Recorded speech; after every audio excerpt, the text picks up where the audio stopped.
Got Parker back on the mic. Shit ain't nice. Make you say it twice. Make your head scratch. Call the doctor, you got lice.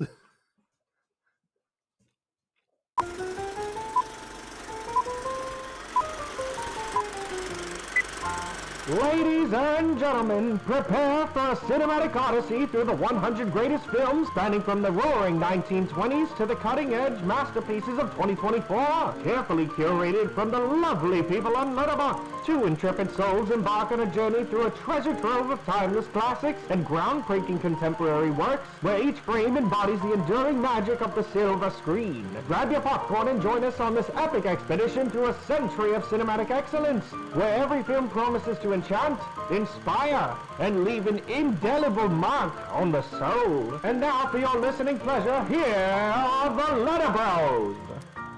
All right, welcome everybody to the newest episode of LetterBros, where we let a wheel decide our fate and what movie we will watch next, based off the top 100 movies on Letterboxd. As always, I'm Felix, and I'm joined by thou holiest, Mr. Parker. How are we doing today, buddy? I'm doing better than Joan, I guess, or not, depending on how you look at it. So I'm doing good. I'm doing good, man. A little bit of rain out here, which is nice. Yeah, it's been like misty over here. Like I got out of my shift the other day and you couldn't even see like maybe 10 feet in front of you. It was like an entire cloud was just sitting in the city. It was nice though. Walked my dogs Yeah, in it. I like a good fog day. I love it, especially like after an overnight shift. It was Oh, yeah. real nice. We loved it. You know what I also loved? Well, not loved. Well, we'll get into it. But if you Yeah, didn't what? see last episode, we spun The Passion of Joan of Arc, released in 1928, I believe. Yes, Yeah, 1928. 27, 28. Yeah, just about. Ma'am, what are you doing? She's like digging her face into my hip. But yes, so another silent film, but kind of unique because we've gotten a lot of silent films before that were, like Parker mentioned last episode, were very slapsticky and kind of just like they're comedies. Comedic, So this is right? a nice departure from that, seeing that it's a very serious movie. And I'm talking, yeah, this movie is not funny. No slice of comedy at all. But you are right. We are talking about The Passion of Joan of Arc. I don't know why that name is such a tongue twister for me. The two ofs, The Passion of Joan of Arc. And yeah, this film has quite the history. From my understanding, it was lost and then found again and burned. And like you said, we'll get into it. But for those that haven't seen it, of course, we always recommend go ahead and watch. There are going to be spoilers moving forward. But yeah, The Passion of Joan of Arc is a silent historical drama that depicts the trial and, spoiler, execution of Joan of Arc, and it's based on the actual transcripts from her 1431 Inquisition. The film follows her emotional and spiritual struggle as she endures relentless interrogation and psychological torment at the hands of the English church authorities before her tragic martyrdom, being burned at the stake. And of course, this is based off Joan of Arc, right after she led the French at 19 years old to this great, astounding victory over England during the 100 Years' War. And she had claimed that she was led by God and she was the child of God. And for that, she was put on what was actually a 29-day trial, I believe. And so this film really boils it down to just over an hour. And it follows the immediate aftermath of her leading that victory. We kind of get into what happens after, but should we hop right into the last 15 minutes or so of this movie, or do you want to start from the beginning? How do you want to approach it? Because it's really a straightforward story that we've got going on. At the end of the day, it's A to B. It really is. Not in a And bad way, but yeah, no, I get you. But it's nice to kind of get like a historical drama that's, yes, based in fact. Like these, like you said, were pulled from the transcripts written during her trial. She was accused by Bishop Pierre Cauchon of heresy, which included blaspheming by wearing men's clothes, acting upon visions that were demonic, and refusing to submit her words and deeds to the judgment of the church. So the movie, I found it to be just very interesting that we were going into these heavy themes of like, the church versus a personal relationship with God. which Right. growing up, like you see clearly, like, I grew up Catholic, so it's very much like centered around like the physical church, like the community of the church, being this like, pinnacle point in your kind of messenger towards God. But, Joan has a very, very liberal take on that. She has this personal connection and relationship to God, which you see a lot more of in these, what I would later grow up into is like non-denominational churches, where they really focused on like the actual connection between you and God. So it was very interesting to see that play out. And correct me if you didn't think of this either, but I saw, which was funny that we mentioned that when we pulled this film that we saw The Passion and we are like, oh, The Passion of the Christ.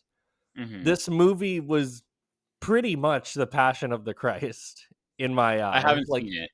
what's that? I haven't seen that film, but Yeah, but I I mean, the can story like imagine. of Jesus. Right. So like I saw very big parallels, which it's really funny because that's who, she's having a personal connection to, is God or Jesus, and she's literally going through what Jesus went through, not only just in the Bible, but in the movie The Passion of the Christ, where, A says they have a connection with God or that they're the chosen one. The church blasphemes them, condemns them, tortures them, and then inevitably executes them for speaking this heresy. So now the church that Joan obviously is very connected and loyal to, who follow these like this sacrament of like the story of Jesus, and that, this is their savior, but now a follower of the church is going through the same thing, and they are essentially doing what the Romans did to Jesus, to Joan of Arc, except, instead of being put on a cross, you're put on a stake. And I don't think she's Hmm. coming back in 3 days, but the Yeah, I mean, story. Yeah. historically speaking, I mean, it's just a fascinating piece of history to begin with.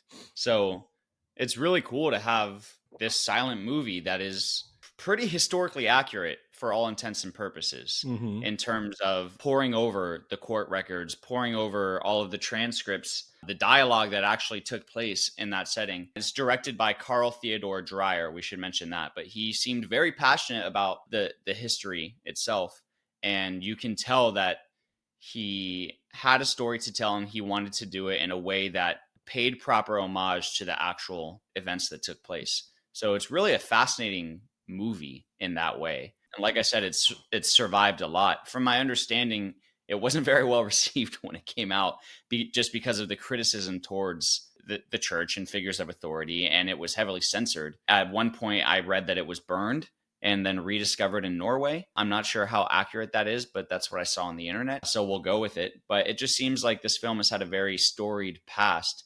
And it's part of the public domain. I was able to watch it on YouTube. I believe, did you watch this on HBO Max? Watched it on Criterion. On Criterion. So what soundtrack did you have? Because there are quite a few, and I want to talk about that with you. I was Because literally about to go into that. So they have 3 different versions of the Mhm. movie on Criterion, which again, shout out Criterion. They're amazing at like, really, one, preserving these films, and two, just having so much shit to work with in terms of, you just watch this movie, here's like 6 videos, Right. one about the making of, and two, like people in the industry talking about the film you just watched. So All the bits and bobs. You get all exactly, of it. props to them. So the one that you just pull up, like the default Passion of Joan of Arc, is the soundtrack is by Voice of Light, which is a It's what? collective by Richard Einhorn, Yeah, yeah.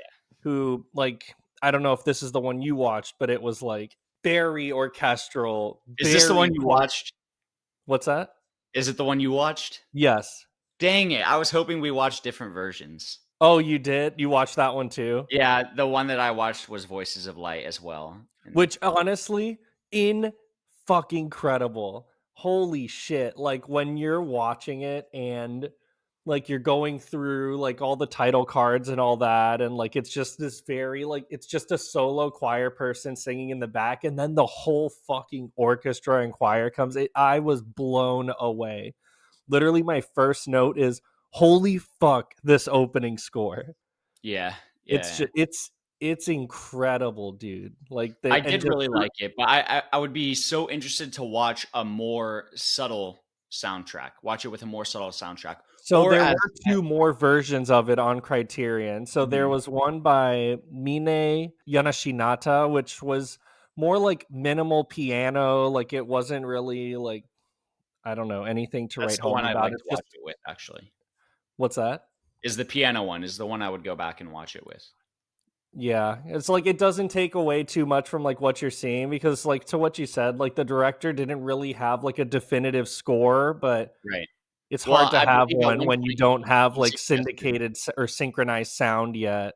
So it's kind of like the same experience that we had with Sherlock Jr., where there's like several different scores for right. the movie, which again I really like. Um, and then the last one on Criterion was by Gregory and Utley, which was more like not orchestral, but it was a little bit of a bigger band. So there was like guitars and like a little like very minimal drums and horns. So, but I don't know, dude. I thought that the Voices of Light score was added so much to it, and I mean fit with the theme of the movie. I don't know. Yeah, I mean, I think I saw as well that Carl Theodor Dreyer, who directed, he also edited the film, by the way, which I think the That's editing was crazy. very well done. So imagine you edit and direct and create this astonishing piece of work, and then there's no dedicated soundtrack, right? That has to hurt. I believe he jokingly suggested at one point that viewers should just watch the film in silence, Hmm. and I think that that would be an interesting thing to do because what I really, really enjoyed about this film, and I think is unique to really any film that I've seen, is it had such a moving picture quality to it. You see Marty in the back. Um, Yeah. He's got some things to say about Joan of Arc. it really feels like you stepped into a portrait of something taking place, and then you were given the immediate context of the art that you're looking at. It really felt like we stepped into one of those moving pictures and got to see like a live photo on the iPhone, but for 1928 and for 1431. I don't know Mhm. if that makes sense, but it just had such a quality to it. Maybe because the way that it's shot and the technology that they used at the time definitely has a, I'll just say a certain flow to it, right? Yeah, and I mean, it's A nothing little like that quicker. we've seen from, like, other silent films that Right. we've watched for this podcast, like, it almost felt like very modern cinematography. Like, it's all these, like, very, like, tactile and artistic shots, like, when they like, it's a lot of very close-up shots of everyone up until we get to, like, the very end, which is, like, the big action shot of Joan getting burned at the stake. Which I mean, those were such striking They images were at the end. brutal. I didn't think we were like just that shot of like after like she's finally passed, but like you still see like the silhouette of her body like in the flames as like the townspeople are rioting in the streets. Like that was like almost a little bit tough to watch, but it was just you couldn't take your eyes off of it. It was very striking imagery for a movie that's almost 100 years old now. Which speaking of just striking, Renee Jean Falconetti, Yeah, holy have to crap, mention she her. puts on a Absolutely. clinic in this movie. Like her face acting and just her performance was one of the most like magnetic actors I've ever seen. This girl can cry her fucking face off too, by the way. I feel like I every mean, other scene she's just it was. shedding tears. I won't lie. It got to a point where I was like, she's just a faucet. Like the whole time.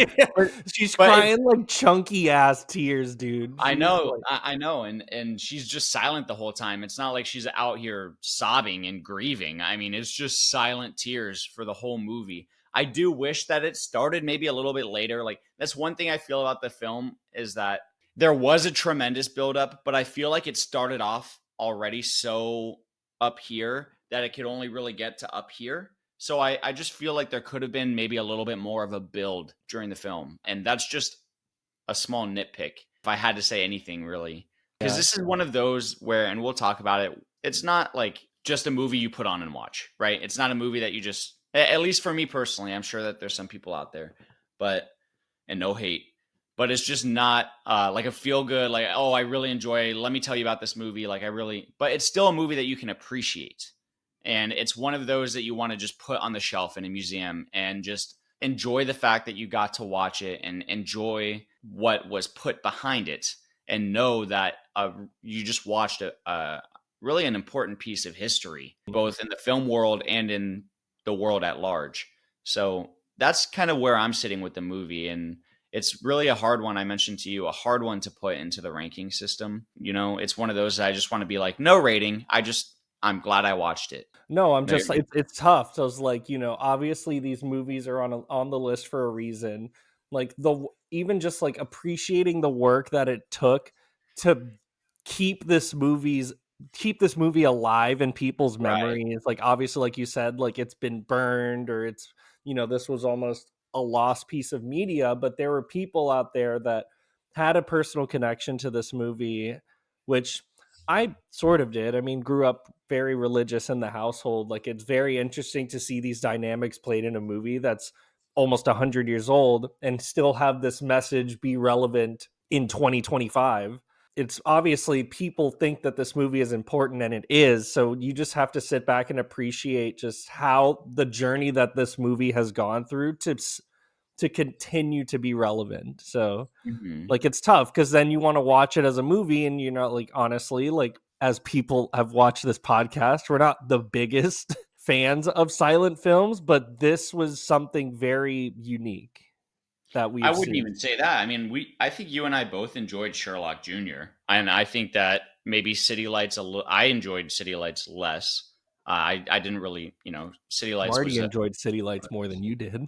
yeah, he did. But no, it was nice to see a powerhouse dramatic performance that didn't really let up and really had an emotional weight to it without dialogue. I wish, given the performances that we received from some of the actors, I wish that we could hear them speak because you could really tell that they had so much to say.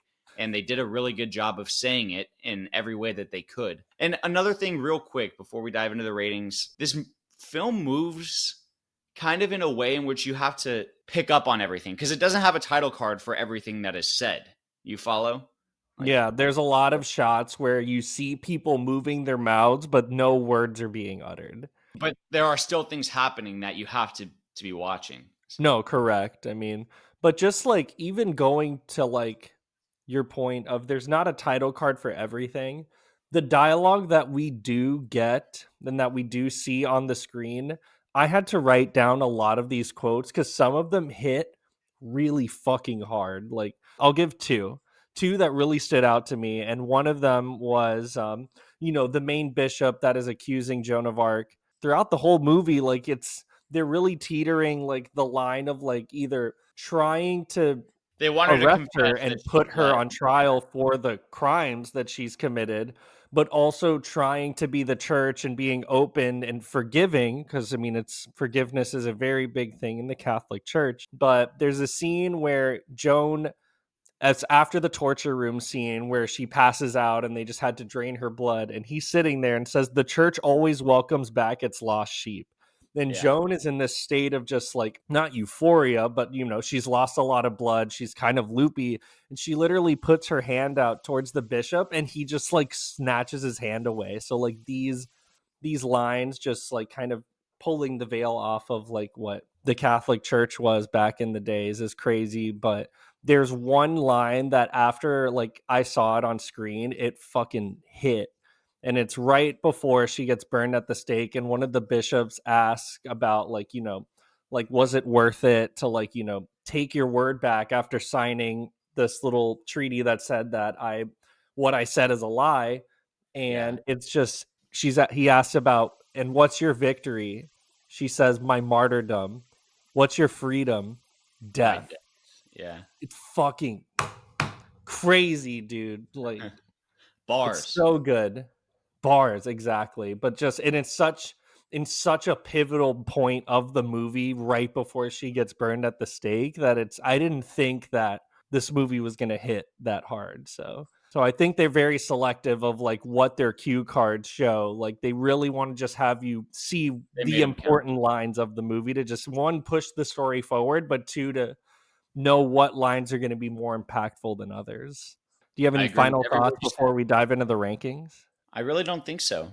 No, I think we'll probably hash it out in the rankings. I'm probably going to be going back and forth in my head on these the whole time as I have been, but let's dive into it, dude. Let's do it. So, yes, so as always, we will start with enjoyability and rewatchability. So, again, this was, to be quite honest, I started this movie at 2 in the morning, and a lot of and this will probably, factor into another ranking, but a lot of this movie feels like you are in the exact same spot a lot of times.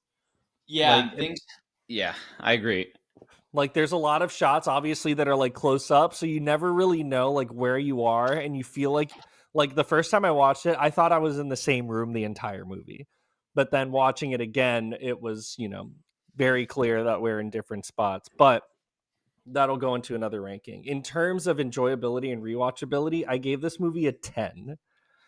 Because Wow. while, yes, this movie was impactful in so many ways in terms of like the themes and obviously like the performances, a lot of it, at least for me, left a lot to be desired.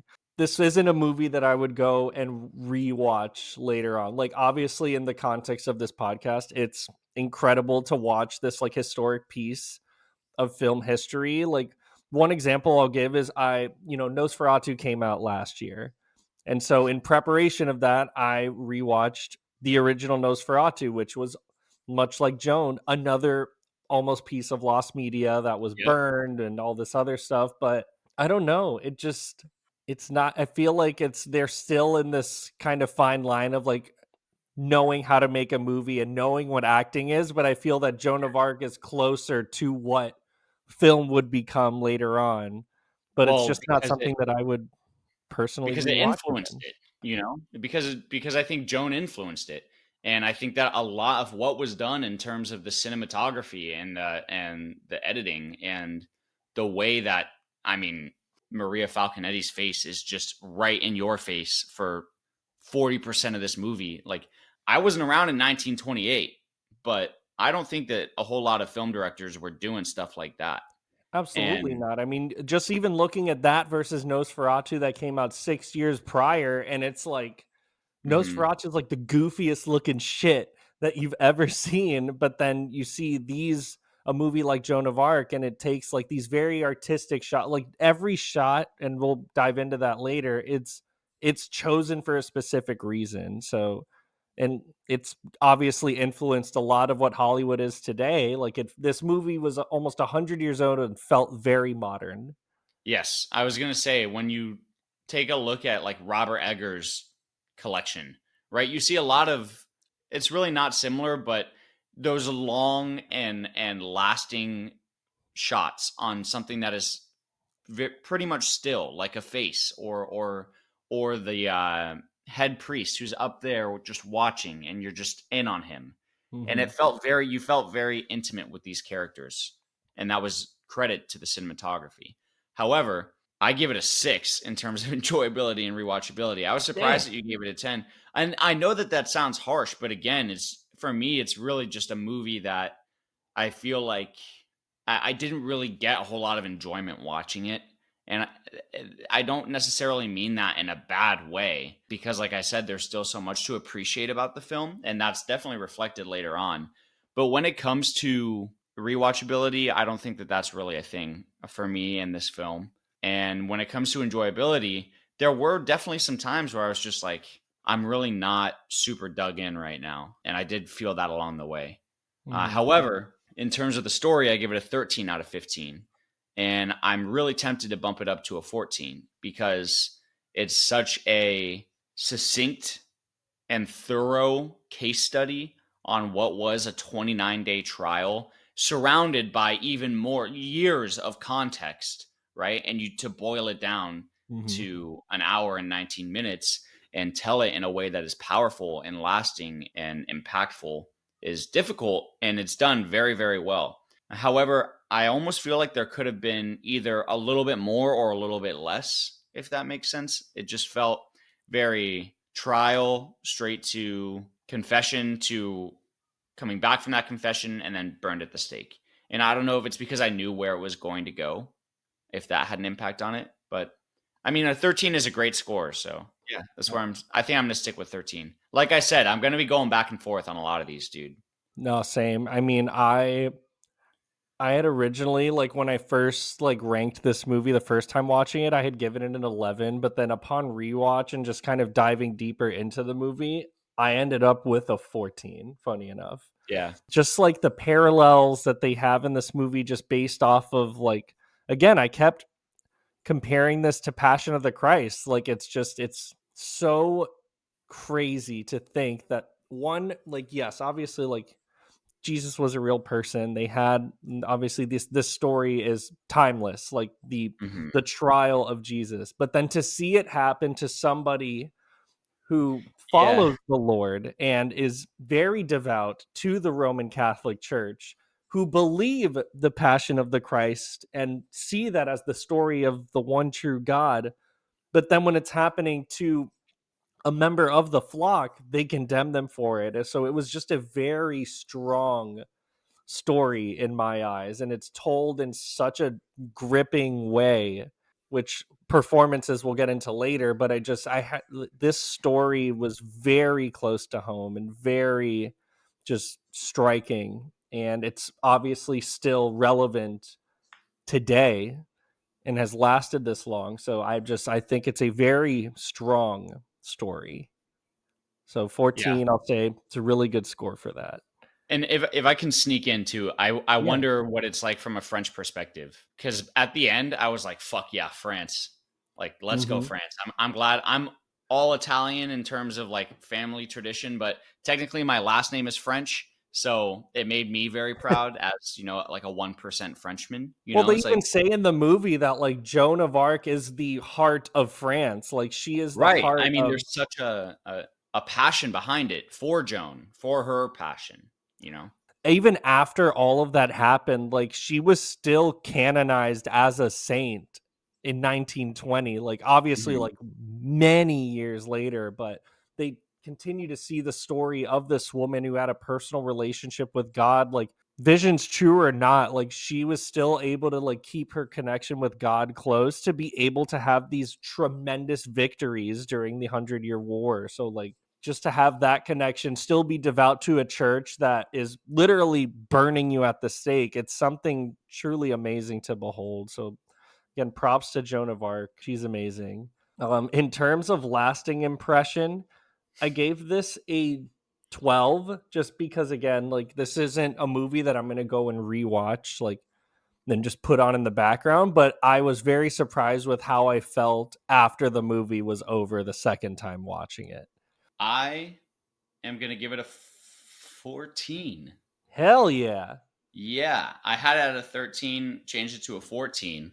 And it's so interesting because my enjoyability and rewatchability is so low. But now, like when I think Joan the Arc, like it got me wanting to learn more about the circumstances. It's obviously made such a lasting impression on the world of film and history in general, and all that it's had to endure up until this point where we're watching it 100 years later almost. Yeah, it's just not at a 15 because it's not quite in like a wow, I'm going to be thinking about it for years to come. But yeah, I mean, talk about something that has just stood its ground, stood the test of time. For visual and auditory appeal, tough. It's tough when you have a movie that has three different soundtracks, how you go about doing that. So I guess I'm just going to approach it from the Voices of Light. Is that what you're planning on doing? Yeah, I mean, I'm doing it based off of just my personal experience of the vision that I saw through the movie or heard.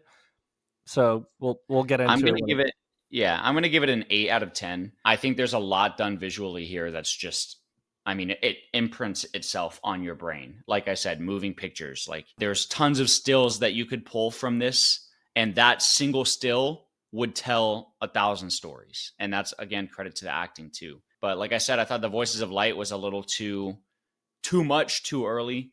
Although I did like the opening sequence, and yeah, for 1928 too. I mean, it's a spectacle. So I also gave it an 8. Again, this movie felt very modern in its shot selection, and I mean, props to the director for having that shot selection and picking the shots that he thought would best push the story forward in a silent film. And I mean, just again, props to like, it's like what you said, like this is almost like a moving painting. It's a moving piece of art. Like there's literally one shot in particular, and it's the cover of the Criterion like Blu-ray for this, is Joan with this crown that you see throughout the movie that almost acts as like her crown of thorns, that you Yes. could literally take that picture and you put it next to a picture of Jesus with the crown of thorns where she's like looking up to heaven for salvation. Like it's just, these shots are pieces of art in itself, like you said. There's just a couple shots in the movie where I felt very like claustrophobic and I didn't really know like where we were. So that's kind of what brings the score down for me. But again, Hmm. Voices of Light, absolutely incredible. Like I even looked at like comments about it, and a lot of people really don't like it. They think it's a little, like you said, over the top. But I'm a sucker for good orchestra and good, like just church choir shit.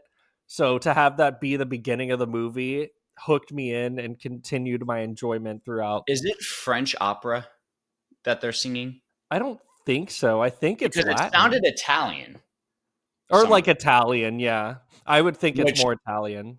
which, if it is, we should find that out. While you find Sorry. that out Yeah. for my, While I look into that, tell us your pacing score. yeah, pacing, I gave it a 7. Obviously, this movie is like a little blip. It's only about like 85 minutes or so, or not even that. I think it was like an hour. Yeah, an hour and 20. So pretty short movie.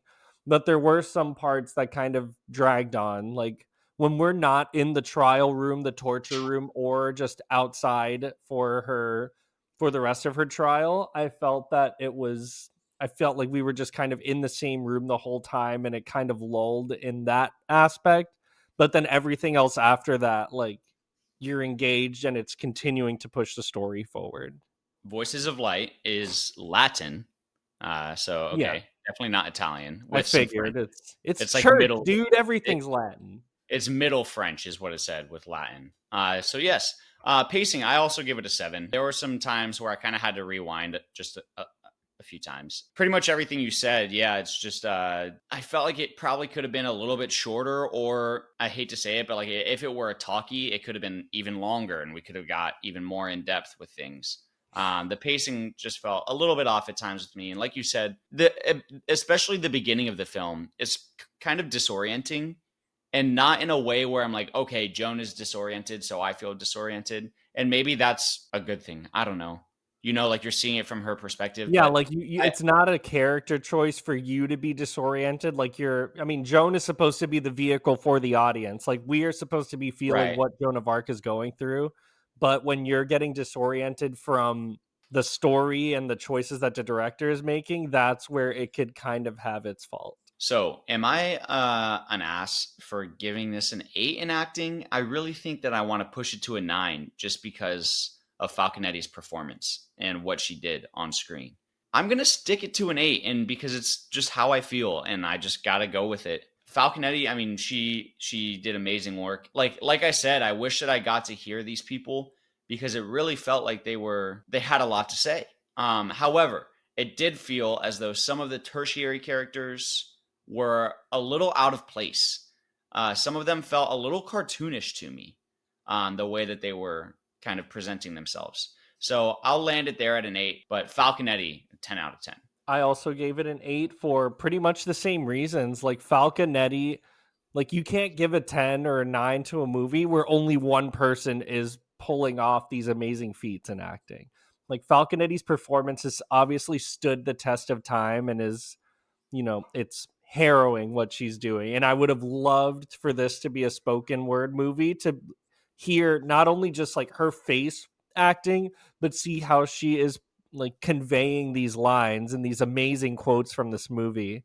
But there were a lot of the Bishop characters kind of blended in with each other. I couldn't really tell for a while like who was who. Mm-hmm. And there were especially like the scene where they're kind of picking on Joan and playing around with like her little crown or whatever. Like those characters felt very cartoonish, and it kind of like dipped the vibe of the movie a little bit. But again, Falconetti is a timeless performance. So props to her, and she's just every time she was on screen, it was magnetic. Suspension of disbelief, I gave this an 8 as well. So a lot of the movie, like you've truly like I feel like every time we're with Joan is when we're truly feeling her quarrels, and like her, doesn't take you out of it when you're with Joan.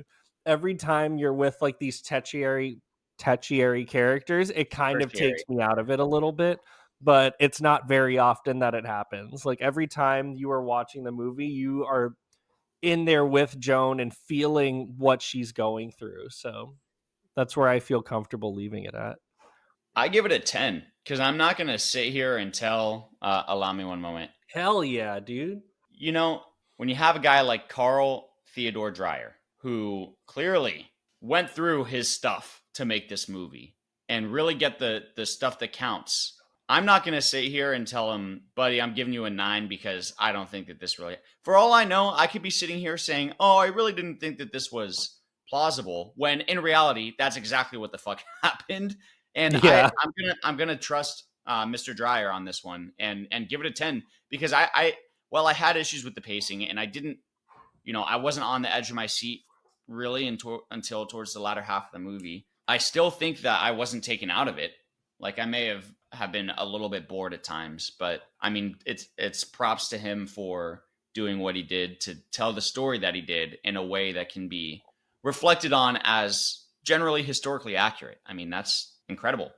In terms Yeah. of originality, I think that this movie did a lot of original things for its time. Like I said, in terms of the visuals and the way that they approach such a difficult, for the time at least, a difficult topic. I have it here as a 9. I may falter back on that, but I don't think I'm going to. I think that while it's not like Carl Dreyer came up with this story, it's like it's something that occurred. I think that the way that it was approached from a cinematic standpoint was really something for its time and still has an impact to this day. So I think I'll land it there at a 9. What about you? So your takes for giving suspension of disbelief a 10 out of 10 is why I gave originality a 10 out of 10. Okay.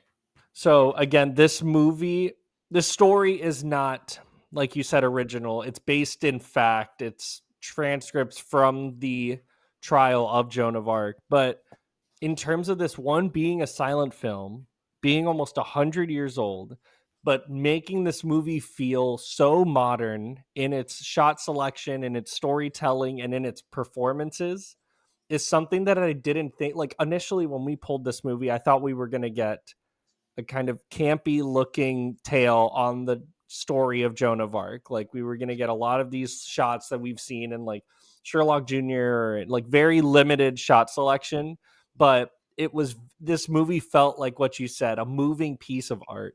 Like you could go to a museum and see this movie playing, and just you could take any still from this movie, which made making the thumbnail for this so much fun to Yeah. find just like any still that I thought was really good.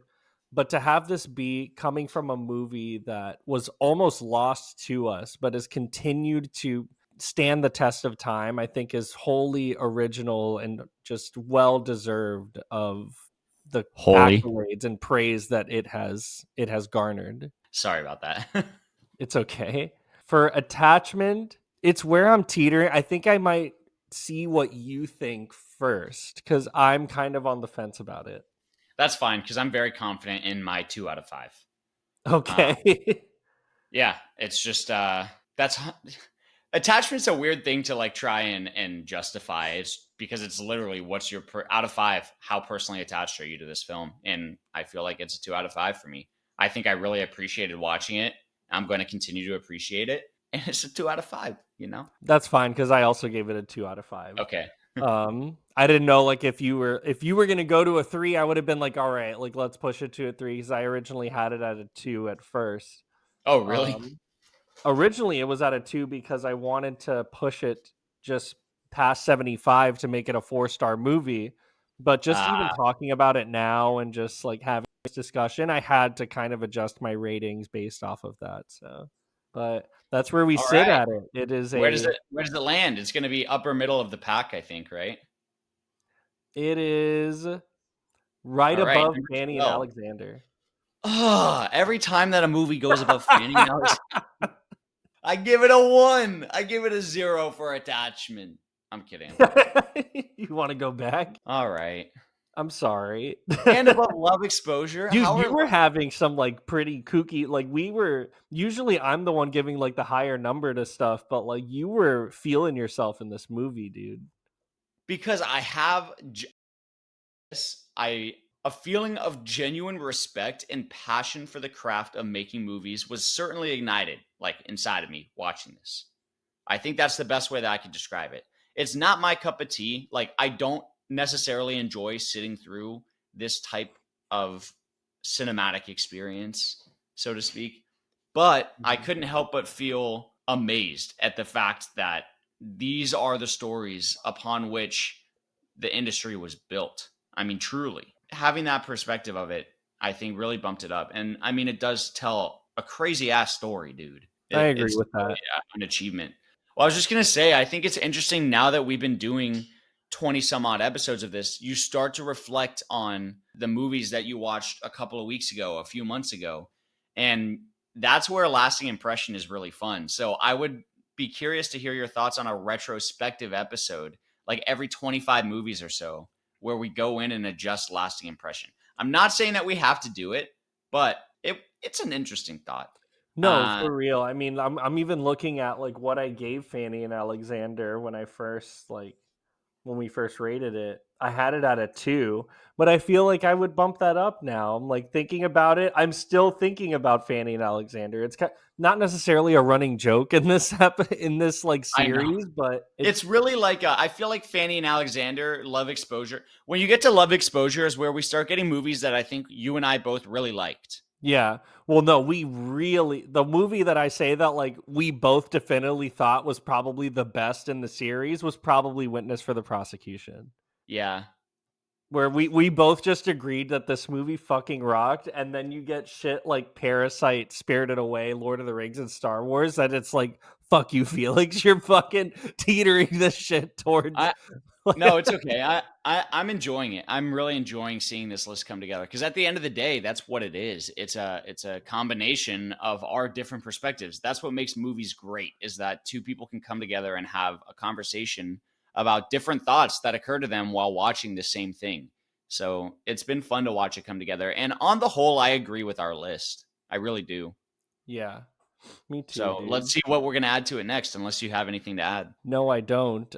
Except the church opens you with open arms. I've been saying that a lot lately. I literally texted it to Parker the other day. It's like the church opens its arms to you. Like, man, fuck those people. Not the church, obviously, but like the people in the movie. Those people were pricks. But yeah, let's give this good old thing a spin. I'm looking to see what we got here. It's good to see. Spider-Man Across the Spider-Verse. I'm gonna hold out for Goodfellas. Parker has been Lahane. reaching for Goodfellas or The Thing. Paths of Glory. I really want to hear Parker's thoughts on The Thing because that's like one of his favorite movies ever. So I'm excited. We'll get to it eventually. I know. No point in speculating. Why don't I mean? It's sitting right there looking at us, Felix. I think we ought to give it a little spin. I am Cuba. Sorry, I just saw that come up. You All are. right, let's do it. Here we freaking go, baby. What do we got? Distress. Oh, Battle of Paradiso? Cinema Paradiso. Oh! Nice. I've been wanting to watch this movie for a long time. Kick ass, dude. And it's a Spanish movie. You won't need subtitles. Oh, I'm gonna need some fucking subtitles, dude. I hope it's I don't Spanish. know. There's some Spanish out there that I'm just like, all right, buddy, like chill out. But we have pulled Cinema Paradiso from 1988. At the time of pulling this movie, it was ranked at number 30. I'm an idiot, bro. It's not in Spanish. It's in Italian. Then I'm definitely gonna need subtitles. Cinema. Oh, Parker just watched Wild Robot. Good for you. Yeah, man. I gotta watch it. All right, let me see. Oh, I should probably type more Cinema? of it. Cinema Paradiso. Okay. Yeah. Okay. At the Not a Spanish time movie, now, guys. it is It's not a sitting at Spanish an movie. average score of 4.5 with 30,000 fans and has gone up significantly. It's Where now at was it number at? 24, Where was it? 30, Okay. which is great because I love movies about making movies. So I feel like this might be a little bit more on the lines of like the Fablemans.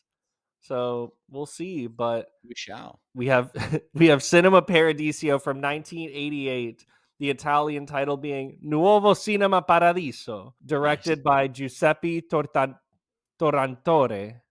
or Tornatore, There you go. right? Italian. Yeah. Do you want to You say said that it better than name? I would. Tornatore. Thank you. An enchanted village, a wonderful friendship, star-crossed lovers, and the magic of the movies. Oh, A this is gonna be film. great. Oh, yeah, I'm excited.